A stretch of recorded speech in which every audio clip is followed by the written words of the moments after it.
kek vurması lazım. Ondan sonra tekrar değiştirebilirsin fıstığı.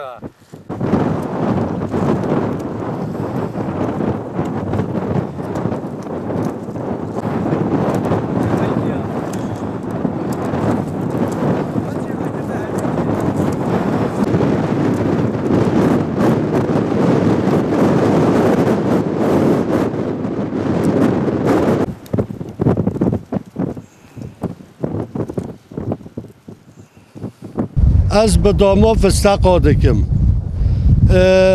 وقتی قلم و سر برینه و قلم سر برینه هجنه محصول تنه و هفه هجگ بفی خسارت یازو قبل حال چه نکن بلاش ویده را گوزا بردن گوزه بفی جیره دار و گلگه بدوا از ویده به داما فستق دکم و وقتی وایا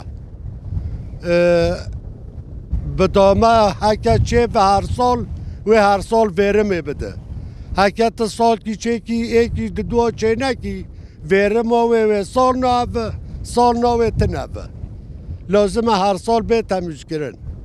Burada Sirt'ten Batman köyüne fıstık budamasına gelmişiz. Her sene geliyoruz.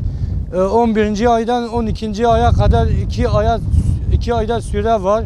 Bir de Şubat'la Mart arası da gene bir ay var budaması. Faydalı için yapıyoruz.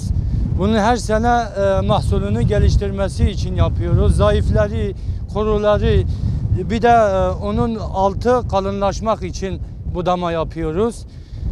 Biz 3 kişiyiz. Günde 2000 tane böyle 6-7 yaşlarından yapıyoruz. Budamanın faydası fıstıkları gelişmesi içindir. Bir de onun dipleri kalınlaşması içindir. Faydası budur abicim. Her sene yapması lazım.